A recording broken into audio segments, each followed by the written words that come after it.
Namaskaram friends. So let's discuss another chapter from the book Krishna, the Man and His Philosophy. Name of this chapter is Follow No One But Yourself. So let's start with the first question of this book. Question is, what were the social, political and religious conditions of his times that made it necessary for a soul like Krishna's to take birth among us? Please explain. So let's discuss it.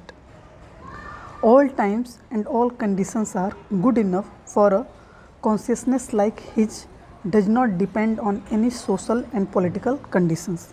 Such a soul is not at all dependent on time.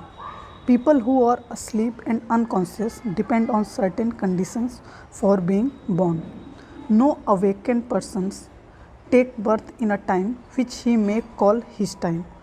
On the contrary, he molds time in his own way. Time follows him. He does not follow time. It is the unawakened ones, the unconscious people, who come in the wake of time and go on trailing behind it. But we always think Krishna was born to respond to the needs of the times because the times were bad, because the times were terrible. But this kind of thinking is basically wrong. It means that even a man like Krishna comes as a link in the chain of cause and effect, and it shows that we reduce even the birth of Krishna into a utilitarian item. It means we see Krishna as serving out interests. We cannot see him in any other way. It is as if a flower blows by the wayside and the passerby thinks it has bloomed for his sake and that its fragrance is meant for him. Maybe he writes in his diary that whenever he goes, flowers bloom to perfume his path. But flowers bloom even in secluded places where humans never go. Flowers bloom for the sweet joy of blossoming. They don't bloom with the purpose of pleasing others. If someone happens to partake of their fragrance, it is quite a different matter. People like Krishna take birth out of their own joy and bliss and for the love of it. They don't do so for the sake of others. It is different if others partake of his fragrance. And is there a time when people would not profit from the presence of a man like Krishna? Every age will need him and every age will bask in his sunshine. Really, every age is unhappy, every age is steeped in suffering. So, a man like Krishna is relevant and meaningful for all ages. Who is not fond of fragrance?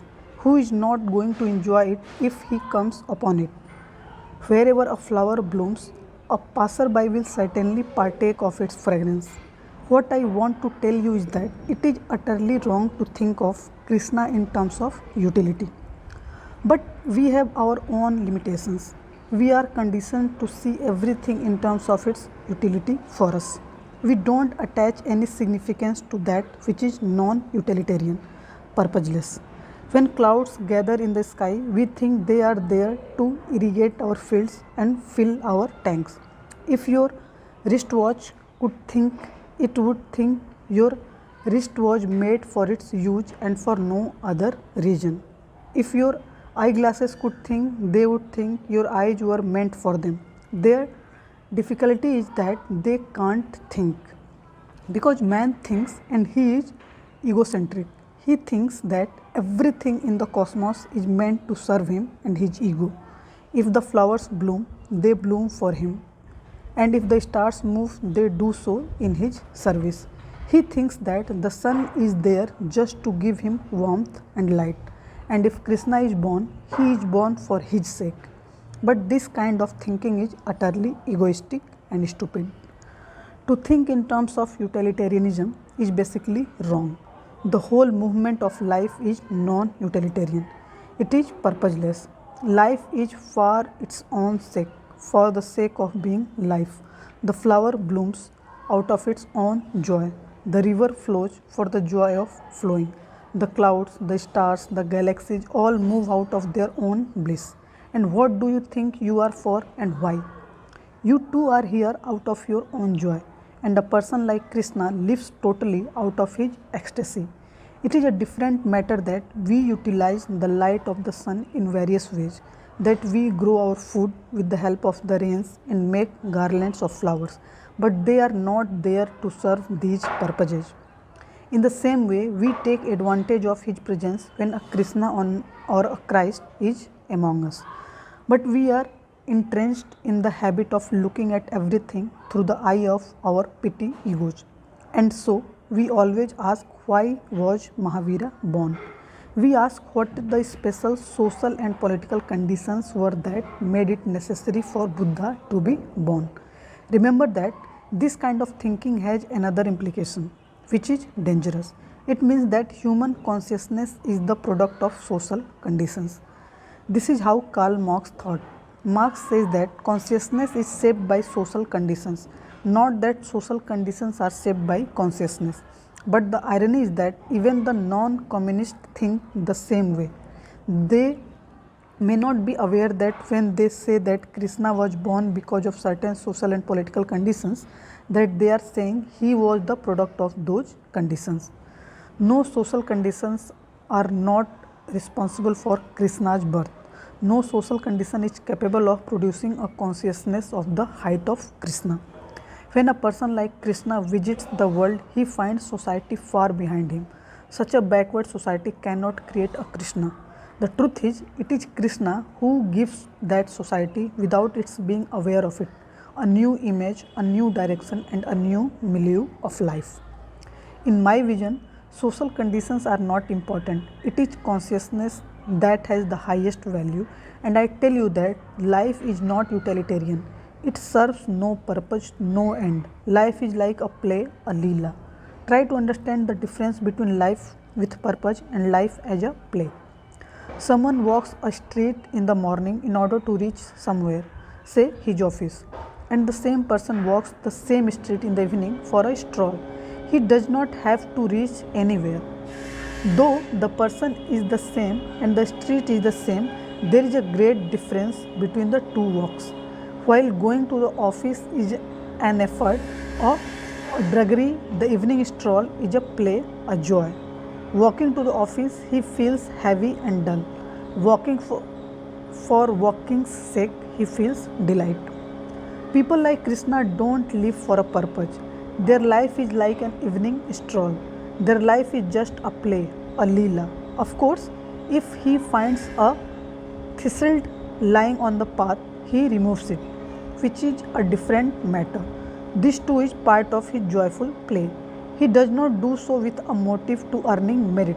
He walks for the love of walking, but walking, he will lovingly help someone who has lost his way. The man should not go away with the impression that Krishna is a traffic policeman, deputized especially to help him. People like Krishna don't do things with a purpose, with a motive. They don't conform to the law of cause and effect.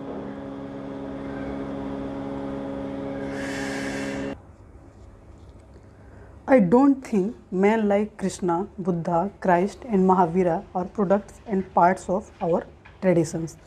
They are outside every tradition. They happen without a cause. Or you can say that the cause of their being is totally inner. It has nothing to do with any social or external conditions. I have heard about a famous astrologer whose townsmen had become scared of him because whatever he predicted came true. So, two young men of his town conspired to do something so that for once the astrologer would be proved false. As it was winter time, one of them put on an overcoat and hid a pigeon inside it. Together they went to the astrologer's house to test him. They told the astrologer that they had a pigeon hidden inside the overcoat and they wanted him to say if it was alive or dead. They had settled among themselves that if the astrologer said the pigeon was alive, the pigeon would be throttled and killed before being taken out. And in case he said it was dead, the live pigeon would be taken out. The astrologer would have no way to be right. So the two friends thought. But the answer of the astrologer was one they could not have conceived. He said, "It is in your hands." He said, "The pigeon is neither alive nor dead. It is in your hands. It depends on you." They were flabbergasted, and they say, "You have defeated us, sir."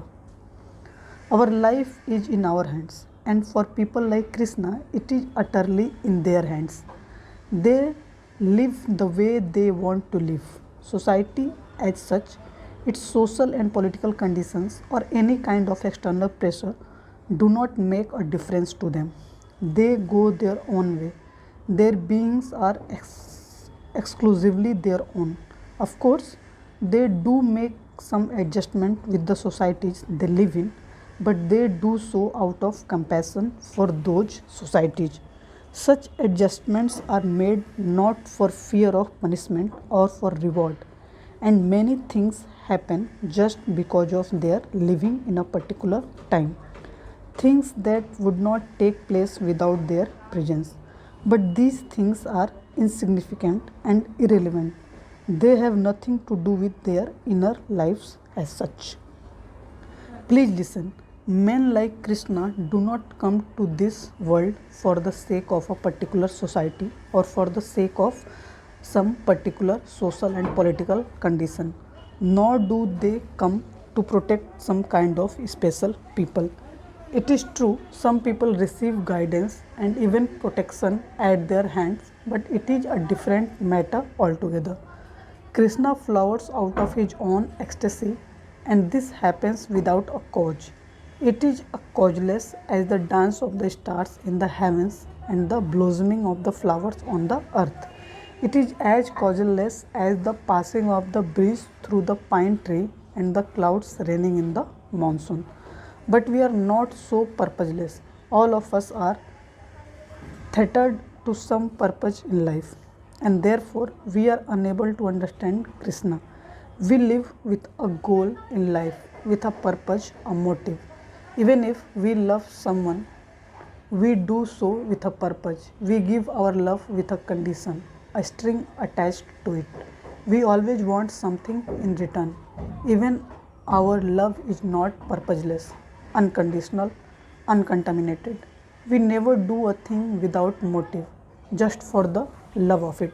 And remember, unless you begin to do something without a cause, without a reason, without a motive, you cannot be religious. The day something in your life happens causelessly, when your action has no motive or condition attached to it, when you do something just for the love and joy of doing it, you will know what religion is, what God is. So now let's move on to the next question. Next question is, you said that Krishna's birth is without a cause, but in the Gita, Krishna himself says that whenever there is a decline in righteousness and rise in unrighteousness, I incarnate myself. Please explain. So let's discuss it. Yes, Krishna says that whenever there is a decline in religion, he has to come to the world. But what does he really mean to say? Only a person who is absolutely free can make a statement like this. You cannot say you will come whenever you need to come. You cannot even say that you will not come if some conditions are not fulfilled. Your birth and death are subject to the law of cause and effect. You are fettered by a long chain of your past karmas. You cannot afford to give a promise like this. You dare not do so. Krishna has the courage to make such a promise for the reason that he lives without cause. He lives with abandon. He lives just for the joy of living, and anything can spring out of this causeless bliss. Only a free consciousness is capable of giving such an assurance. And when Krishna comes, he comes not because of a particular situation, but because of his freedom. He is free to come and go as he likes.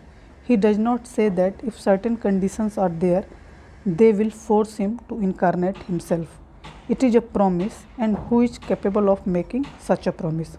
I remember an extraordinary anecdote mentioned in the Mahabharata.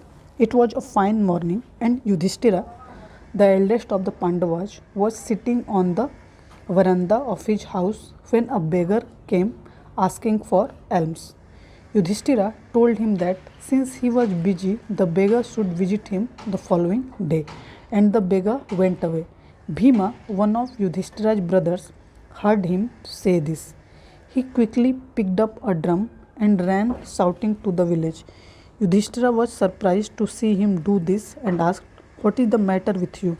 Bhima said, "I am going to inform the village that my brother has conquered time because he has made a promise for tomorrow. I really did not know you had become master of time, but your promise to the beggar tells me so. Are you sure you will live tomorrow?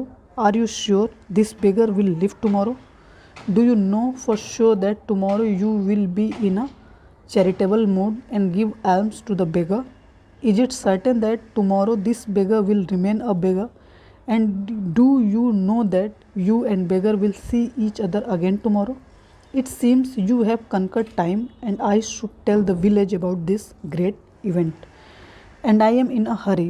I don't want to delay because I am not sure that if I miss this hour, I will have it again."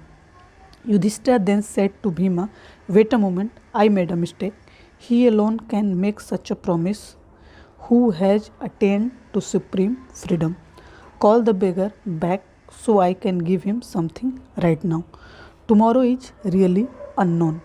Krishna's promise is not confined to a day or two, it covers the whole of infinity.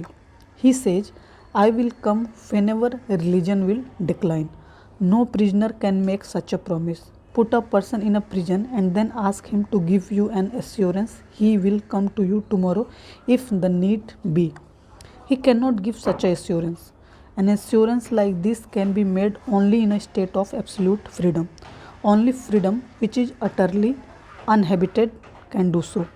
So remember, Krishna's birth is not dependent on any conditions. It is an act of supreme intelligence, utterly inhabited, free, sovereign. This difference needs to be clearly understood. It is evident from this promise that Krishna is not bound by time and its conditions. He is not subject to any laws, like the laws of causation. He is free, he is freedom itself, and this promise is a promise of freedom. But it is difficult to understand the language of freedom because we don't know what freedom is. We are in bondage, we are inhabited and conditioned. So when Krishna says something, it seems to be paradoxical and we find ourselves in difficulty. We think that Krishna is bound by some laws, by rules and regulations to visit us from time to time. Water is subject to the law that it has to turn into steam when heated to the boiling point. But if someday water says it can turn into heat even at 90-degree temperature, you can take it that it has become free, that now it is not subject to a law. The assurance that Krishna makes in the Gita arises from an awareness of utter independence, where every vestige of dependence has been destroyed. Such a place is the flowering of freedom and ecstasy. No, a man like Krishna does not come here because of you. He comes on his own. He is not bound like us. He is free. He is freedom itself. So now let's move on to the next question. Next question is, what does Krishna mean when he says in the Gita, I will come into being for the protection of the righteous and for the destruction of the wicked? So let's discuss it. Protection of the righteous and destruction of the wicked. Both these phrases mean the same, but it is necessary to understand how the wicked are destroyed. How are the wicked finished? Are they destroyed by killing? Killing does not destroy the wicked. Krishna knows very well that nothing is killed by killing. The only way to finish a wicked person is to help transform him into a righteous person, into a sage. Killing will never finish him. It will only result in a change of body for him. Killing will not make a difference. He will continue to be wicked in his next life. The wicked can come to an end only if they are helped to become righteous. There is no other way. Another amusing thing Krishna says is that he will come for the protection of the righteous, of the sage. A sage is in need of protection when he ceases to be a sage, when he is a phony sage, a fake one. How can a sage need protection? It will be a bad day when a righteous person, a sage, will be in need of protection. When Krishna says he will come for the protection of the righteous, he means to say that when the righteous turn unrighteous, he will come. Only the unrighteous is in need of protection. The righteous man has no such need. Even if Krishna comes, the righteous man will tell him, "Why waste your effort? I am secure in my insecurity." A sage, a righteous person, is one who is secure in his insecurity, who lives dangerously, who is at ease with danger. A sage is one for whom there is nothing like insecurity. Why will he need a Krishna or anyone to protect him? This promise of Krishna is very meaningful. He says he will come for the protection of the righteous. It means he will come when the righteous cease to be righteous and when the unrighteous masquerade as the righteous.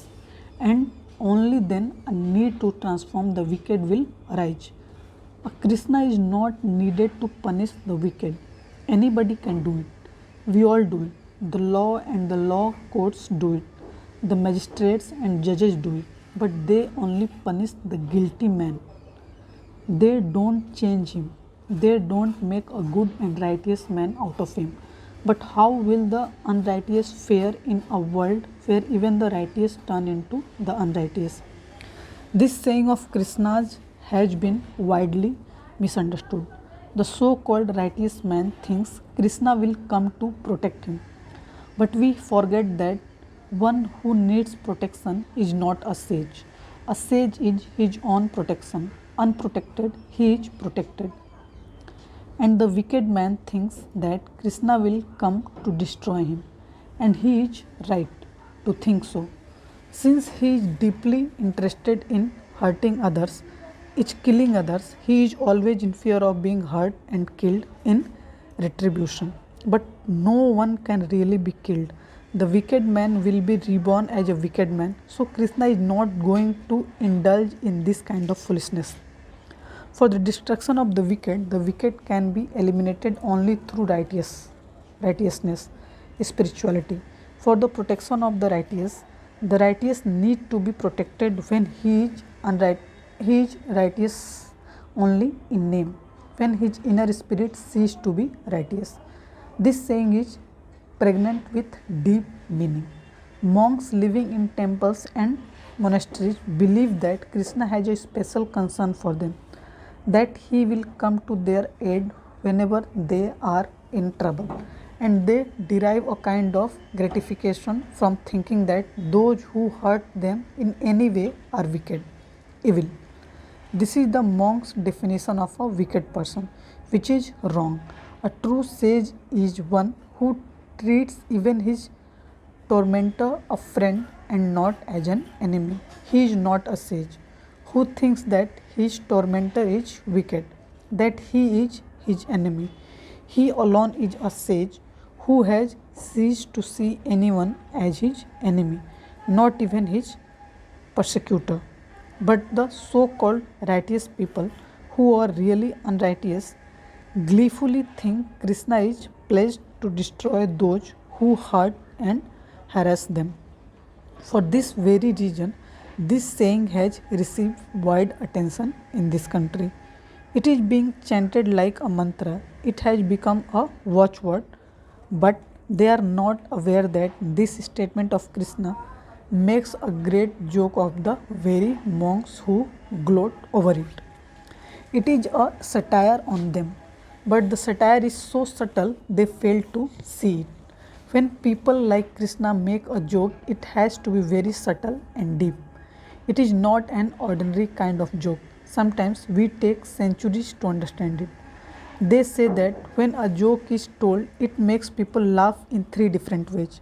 There are people who understand its subtlety, its punchline immediately and laugh. Then there are those who laugh in imitation of this laughter. And some people laugh lest they are discovered to be so dull they don't understand a joke.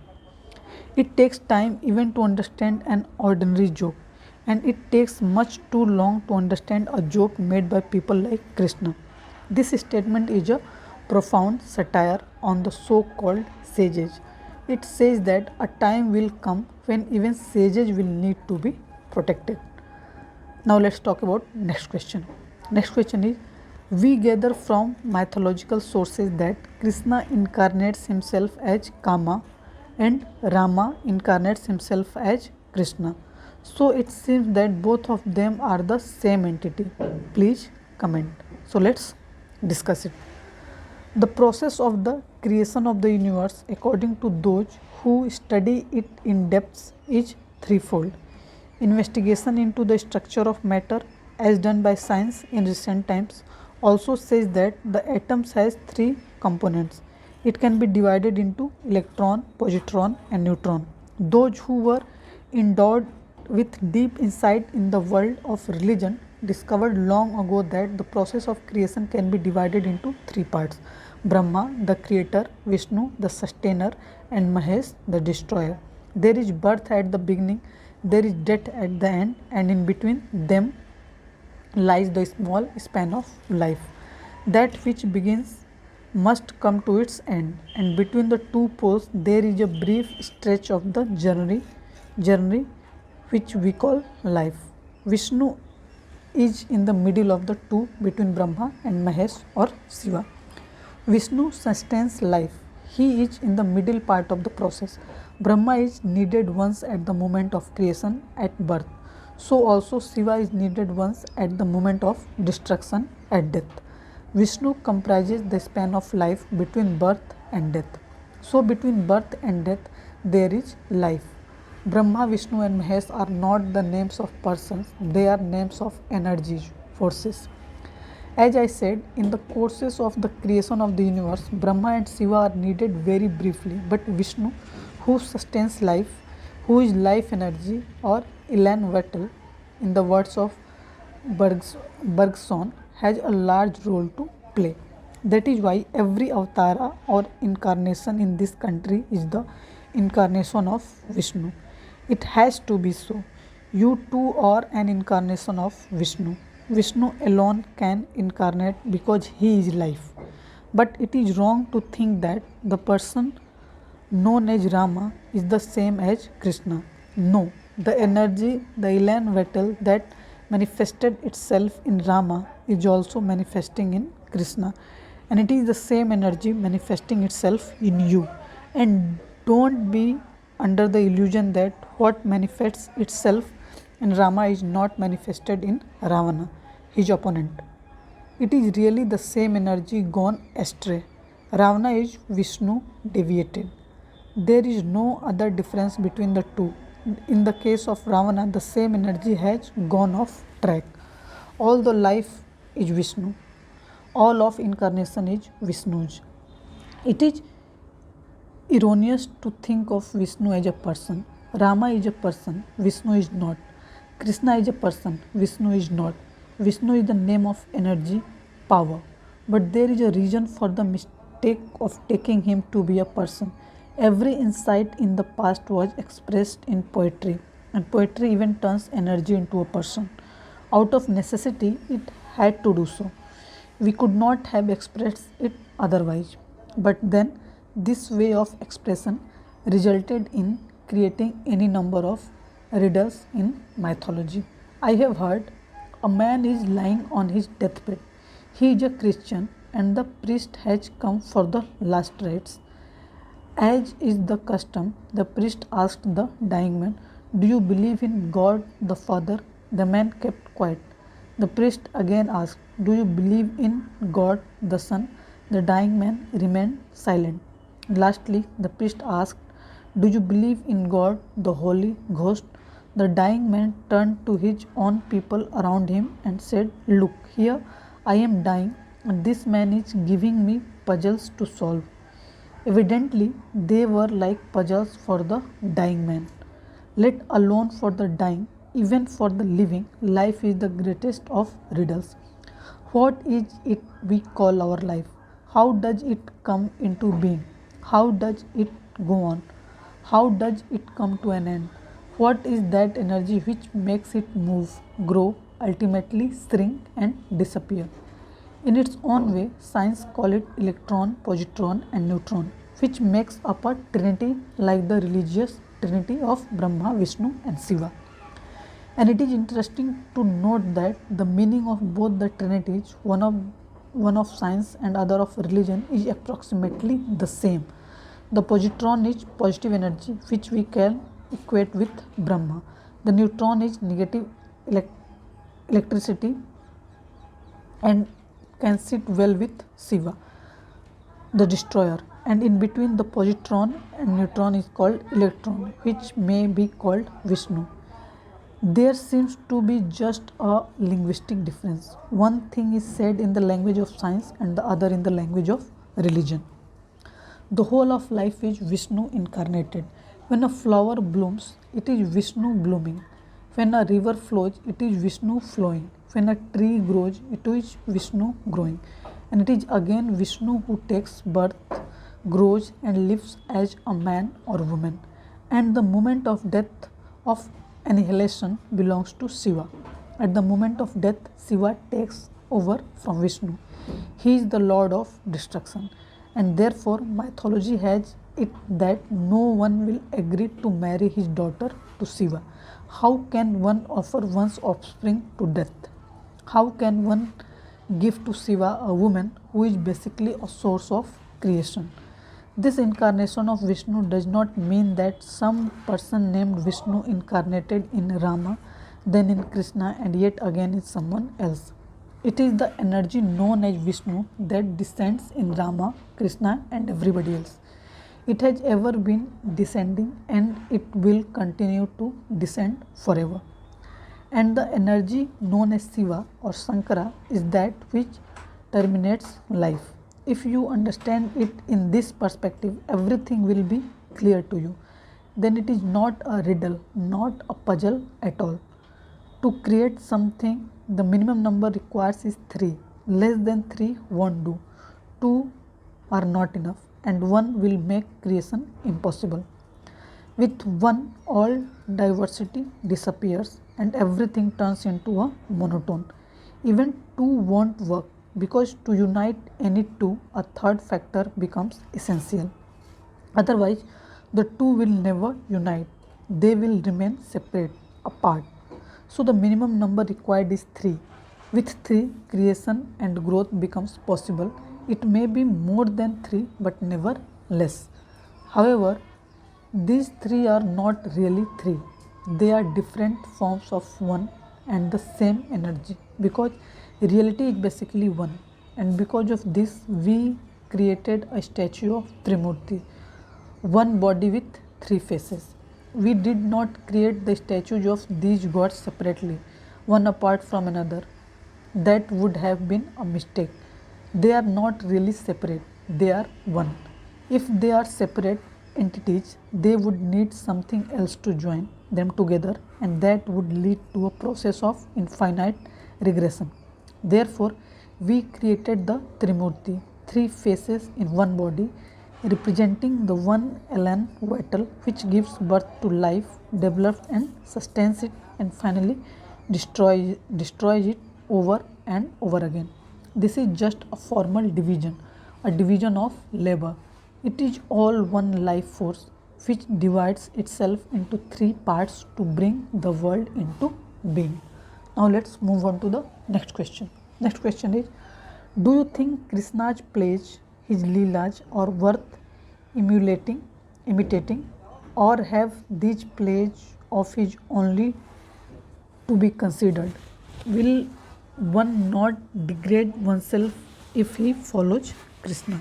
So let's discuss it. Timid people, people who are afraid, would do well to keep away from Krishna. But your question is relevant. Not only Krishna, no one should be followed. It is not that you will degrade yourself if you follow Krishna. You will degrade yourself if you follow anybody. Every kind of following, imitation is degrading and destructive. But we raise this question of degradation, especially in regard to Krishna. We don't raise such a question with regard to Mahavira, Buddha, and Rama. No one will say that you will debase yourself if you follow Rama. So, why do they raise this question only in regard to Krishna? We encourage our children to follow Rama, but when it comes to following Krishna, we tell them to be aware. Why? We are afraid. We are a frightened people. We are utterly lacking in courage, and hence this question. I say to you, all following is degrading, all imitation is debasing. The moment you imitate someone, whosoever he is, you destroy yourself. Neither Krishna nor anyone else is worth imitating. Certainly, people like Krishna, Buddha, and Christ should be considered, studied, and rightly understood. All the awakened people have to be considered. When we came to consider Buddha, it is not that difficult, nor do we find any difficulty in considering Christ. The real difficulty arises when we come to consider Krishna. Why? It is so because the life of Buddha or Mahavira or Christ is such that it fits in with our philosophical matrix. Buddha, Mahavira, and Christ can be accommodated in our system of thought. Discipline is their way of life. There are certain norms, principles they don't transgress. On the other hand, Krishna's life does not fit in with our system of thought because it transcends every norm, every limitation, every discipline, every constraint. Krishna's life is simply illimitable. No matter how lofty it is, our every thought is limited, finite. So when we come to consider Krishna, we soon reach the end of our theta. And Krishna remains unending and incomprehensible. We cannot transgress our limitations, we find it dangerous to do so. Whereas Krishna knows no limits, he is infinite. So Krishna is always ahead of us, beyond and beyond. But I say we should consider Krishna all the more just because he is illimitable, because he is vast and immense. In my view, he alone should be considered and thought over, who can take you to a space where consideration comes to an end, where all thought ceases. One who can take you beyond thought and concept, beyond word and image, who can show you something which is without end, which is eternal, which is inexpressible, is alone worthy of consideration. If you walk with Krishna, you will have to walk endlessly. His journey has no destination, or should I say, for him, journeying itself is his destination. But on your part, you would like to reach somewhere and rest. But Krishna would say, we have to go farther and still farther. Thought, thinking is not the ultimate, it is only the beginning. A moment should come in the life of each one of you when you can transcend thought, when you can go beyond words and images. But he alone can take you beyond thought, who is capable of shaking and shaking your thought, shaking and shocking your thought, your way of thinking. He alone can lead you into the beyond, who refuses to be contained in your thought, who, in spite of your efforts, blows all of your thoughts systems, who transcends them. Consider everybody but follows no one, not even Krishna, Buddha, and Christ. You have to follow only one person, and that is you. Understand everybody and follow yourself. Follow your intrinsic nature. If you want to imitate yourself and no one else. Why is it that such a question is raised only in the context of Krishna? It is obviously out of fear. We are afraid of Krishna, but why? We are afraid because we have all lived lives of utter suppression. It is not much of a life, it is a bundle of suppression and repressions. There is no openness in our life, it is utterly inhabited and blocked. That is why we are afraid of Krishna. We are afraid that even if we think of him, all that we have suppressed will begin to pop up and surface. We are afraid lest our suppressive logic, our philosophy of suppression is weakened, and the wall that we have built around us, all our defenses will begin to crumble and fall apart. We fear that if we come in contact with Krishna, all our imprisoned feelings and emotions will cry for an outlet to express themselves. The fear is inner, the anxiety is psychological, but Krishna cannot be held responsible for it. The responsibility is ours. We have utterly misbehaved with ourselves. We have mistreated ourselves all down the road of life. We have constantly suppressed ourselves, our lives. We have always lived tepid and fragmented lives. We have never tried to know and accept ourselves. We have hardly lived our lives. Our life is like a sitting room, a drawing room in our house. We decorate our sitting room, furnish it, keep it clean, very spike and span, and leave the rest of house in a mess. This sitting room is very different from the rest of the house. If you happy if you happen to visit someone's sitting room, don't take it for his house. He does not eat here or sleep here. Here he only receives his guests. This room is made as a showpiece to create a good impression on others. His house is where he lives, eats, grumbles, quarrels, and fights, where he is himself. The sitting room is just a cover, a mask to deceive others. It is not his house, his real life. Every one of us is wearing a mask to hide what we really are and to show what we are not. That is not our real face. Our real life is hidden, suppressed deep down in our unconscious, so much so that we are ourselves unaware of it. We have ceased to take care of it. We have forgotten it. We are afraid of our suppressions and repressions hidden in the basement of our minds. We are afraid even to look at them. It means we are like one who has forgotten the rest of his house and is confined to his sitting room alone. The rest of the house is a heap of rubbish and he is afraid to enter it. It is no wonder our lives have become shallow and superficial, sordid and saddy. This is the reason for our fear of Krishna. Krishna does not have a separate sitting room. He has turned his whole house into a sitting room and lives all over. He receives his guests in every corner of his house and takes them all over. Krishna's whole life is an open book. There is nothing he needs to cover and hide. Whatever is, is. He does not deny anything. He does not suppress anything. He does not fight with his life. He accepts his life totally. So it is natural that we are afraid of Krishna. We who are so suppressive and secretive, we have rejected and repressed 99% of our life and buried it deep in the darkness of the unconscious. We barely live 1% of what we call life, but the rejected and repressed part is always clamoring and knocking at the door and pushing to come out and live in the open. All that we have repressed is constantly struggling to express and assert itself. Every day it expresses itself in our dreams and daydreams and in many other ways. We do everything to push it back, but the more we thought it, the more it asserts itself. All our life is spent in fighting with our own repressed emotions and desires and cravings.